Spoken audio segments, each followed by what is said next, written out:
Mesdames et messieurs, merci de votre fidélité à Aya TV Guinée, la télé de Nouvelle-Guinée. Vous êtes dans l'émission En classe. En classe est un espace dédié pour les enseignants, les professeurs et enseignants-chercheurs de s'exprimer, de faire la promotion de l'école guinéenne. Nous sommes à l'université Julius Nyerere de Kankan, temple de savoir, à la rencontre de Tiranké Ibrahima Khalil Sako, Guizot, enseignant-chercheur dans le département Histoire.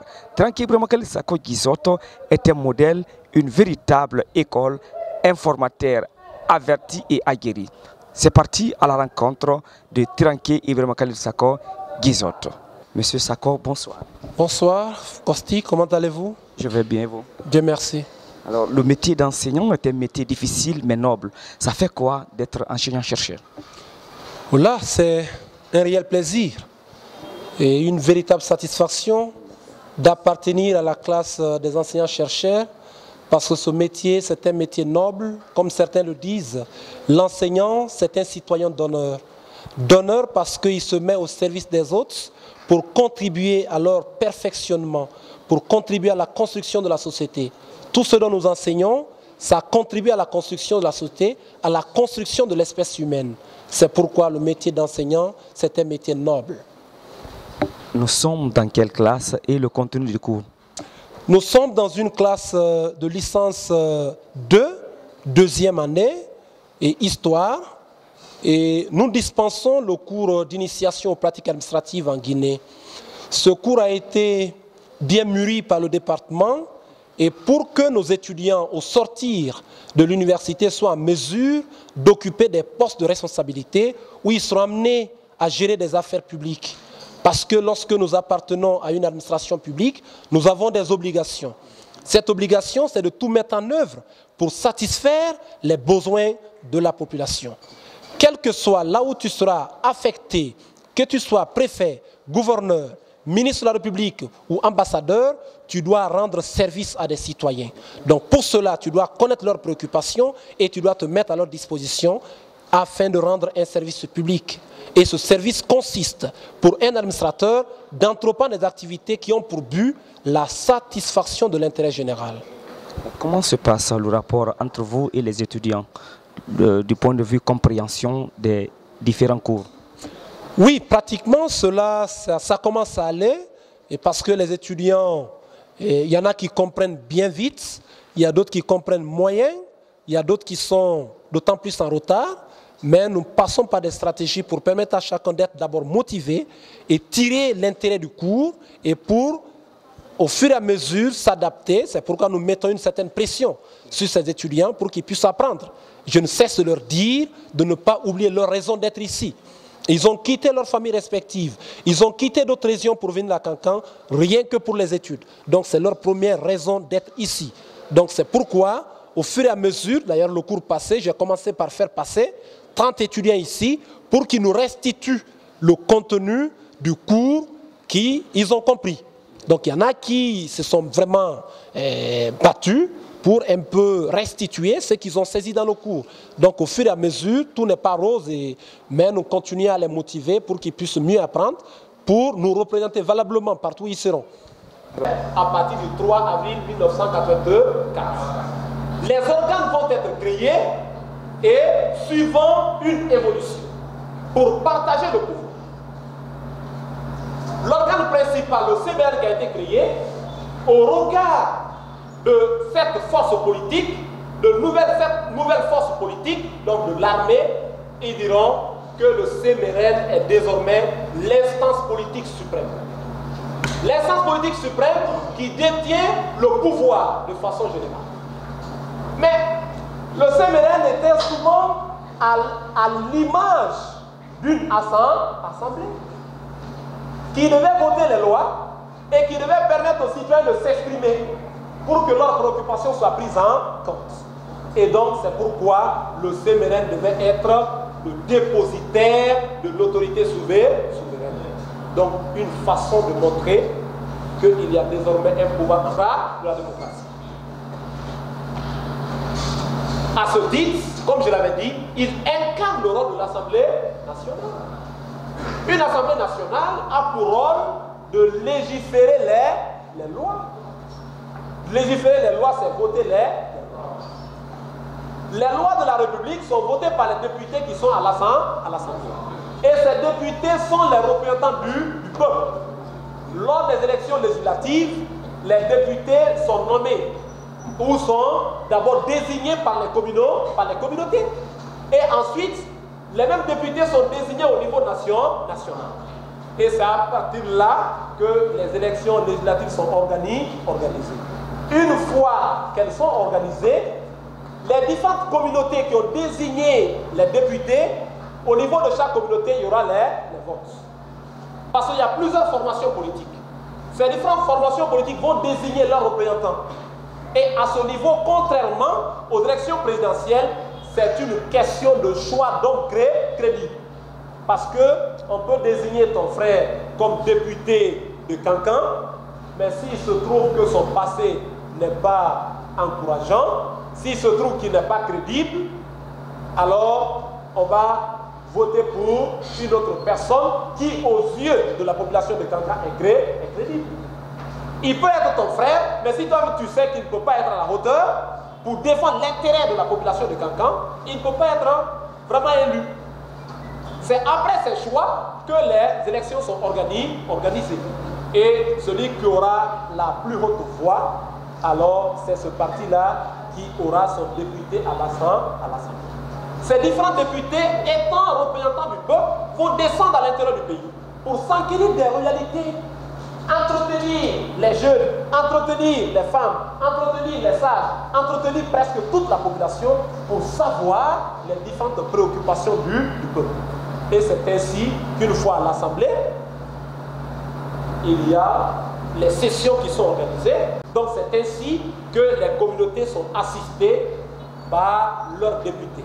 Mais le député qui est représentant d'une communauté qui n'organise pas un entretien avec sa communauté pour comprendre les vrais problèmes, qu'est-ce qu'il va raconter là-bas? Peut-être qu'il va raconter sa vie. Il doit être auprès de sa communauté. Parce que c'est la communauté qui lui a désigné, qui a placé confiance en lui, pour qu'il puisse répondre à leurs aspirations, pour qu'il puisse défendre leur intérêt. Mais si rien n'est fait, on dirait que vraiment notre député n'est pas à la hauteur, parce qu'il ne sait même pas le problème, parce qu'il n'a rien remonté. Donc être député, c'est écouter la communauté, c'est recenser les problèmes de la communauté, c'est les exposer à l'Assemblée. Alors, à partir de là, l'Assemblée joue ce rôle et c'est ainsi que les textes de loi sont votés et qu'ils doivent prendre en compte l'aspiration, sinon que les aspirations des populations, mais aussi et surtout les royalités de chaque localité. Après la prise du pouvoir, le CMN jouait ce rôle. Mais le CMN a dit qu'avant le référendum, le CMN va jouer pleinement le rôle de l'Assemblée. Mais il devait y avoir l'organisation d'un référendum pour répondre aux préoccupations de la population, mais à travers quoi? À travers la mise en place d'une assemblée. Parce que le CMN, c'était juste un organe formel pour assurer la gestion du pouvoir à travers le vote des textes de loi. C'est ainsi que le CMN va déléguer alors le pouvoir exécutif à un organe collégial. Le gouvernement va être mis en place pour assurer la coordination des activités. Mais qu'est-ce qui va se passer? Le gouvernement qui est en place va avoir plus de force. Encore, parce que en matière juridique, celui qui signe un texte est l'auteur de ce texte. Et quand tu signes un texte, cela t'engage. Mais qu'est-ce qu'on comprenait? Le gouvernement qui était en place était un gouvernement formel, mais qui n'était pas responsable même de ses décisions. Tout revenait encore au chef du CMN. Et le chef du CMN, il est le président en chef des forces armées, il est encore alors le signataire des textes.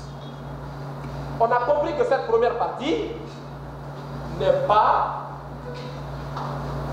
presque à la hauteur des attentes des populations.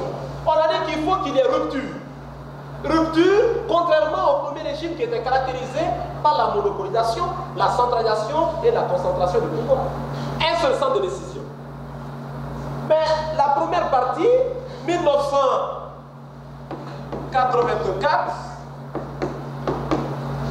1990, on comprend que c'est presque le même centralisme démocratique, la même monopolisation du pouvoir. On ne comprend pas. Il n'y a pas de changement. Or, le CMLN s'est engagé à tout changer et doter le pays d'une nouvelle constitution. Voilà ce qui va se passer. Le gouvernement placé sous l'autorité du CMLN, il va être bénéficiaire d'une délégation implicite et permanente d'exercice du pouvoir réglementaire. Mais il faut noter que malgré cette délégation, la concentration et la centralisation du pouvoir étaient la caractéristique constante encore de cette période. Donc ça veut dire qu'il n'y a pas d'évolution.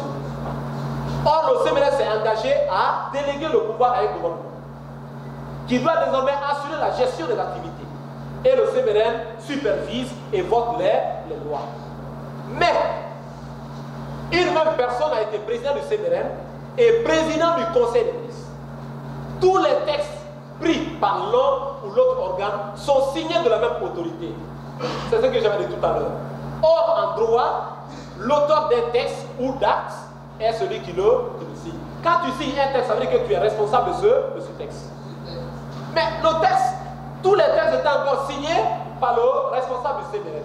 Or, il y a un gouvernement qui est dirigé par une autorité qui est censée normalement, en fonction de cette délégation de pouvoir, signer les textes. C'était encore la même monopolisation du pouvoir.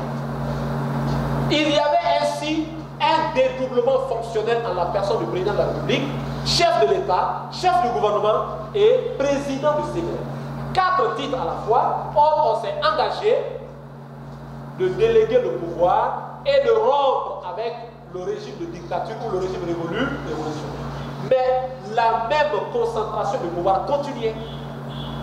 Telles sont donc les caractéristiques principales de la période allant de 1984 à 1990.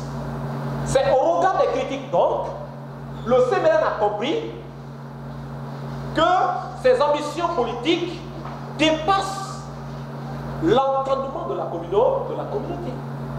Et c'est pourquoi il y a eu une nouvelle prise de position en termes d'orientation politique pour mettre en place un autre organe pour rassurer la population, cette fois-ci le CTRN. Le CTRN qui va être mis en place va être désormais un organe transitoire. On rassure la population que désormais on va assurer la transition, on va mélanger le gouvernement. Au lieu que le gouvernement ne soit 100% militaire, avec le CTRN, on va assister à un gouvernement civilo-militaire.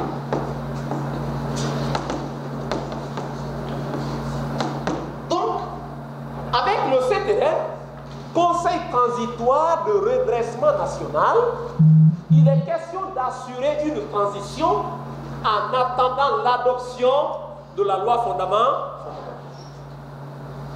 Parce que le CMLN s'est engagé à doter le pays d'une nouvelle constitution. Cette loi fondamentale doit être adoptée pour qu'elle puisse entrer en vigueur et en prenant en compte les aspirations et les réalités du pays. C'est dans ce contexte que, sous la pression populaire et sous les exigences des partenaires à l'étranger, il était question que le CMLN respecte ses engagements pour s'engager sur la voie de la démocratie. C'est à cette époque, le président a décidé de laisser la tenue pour être civil, parce que désormais il avait une ambition de se présenter aux élections. Cette période en histoire, la période de 1984 à 1990, est considérée dans cette considération comme étant un vide constitutionnel. La constitution révolutionnaire qui existait est suspendue. On n'a pas eu une nouvelle constitution. Il fallait attendre l'adoption de la loi fondamentale en 90 et son entrée en vigueur en 91 pour que le pays soit doté d'une nouvelle constitution appelée loi fondamentale. Donc, l'intervalle pour vous, historiens, de 1984 à 1990, c'est un vide constitutionnel en Guinée. Un vide constitutionnel. L'inexistence d'une constitution. C'est comme si le président assurait l'intérim ou achevait le mandat du premier régime. Il a fallu donc attendre 1990 pour que alors la loi fondamentale soit adoptée et le 23 décembre 1990. À partir de là, la constitution révolutionnaire était déjà partie. Le pays a désormais une nouvelle constitution sous la conduite du CTRN, Conseil transitoire de redressement national. Alors, quand vous prenez cette loi fondamentale, elle a été votée en 1990, 23 décembre, mais elle n'est entrée en vigueur qu'en 1991. Vous comprenez ça? La loi fondamentale, sous la conduite du CTRN, a été adoptée en 1990, 23 décembre, mais elle est entrée en vigueur qu'un an plus tard, c'est-à-dire en 1991. Une fois entrée en vigueur, elle devait être en mesure de tenir compte des préoccupations de la population, mais aussi de l'aspiration de cette même population.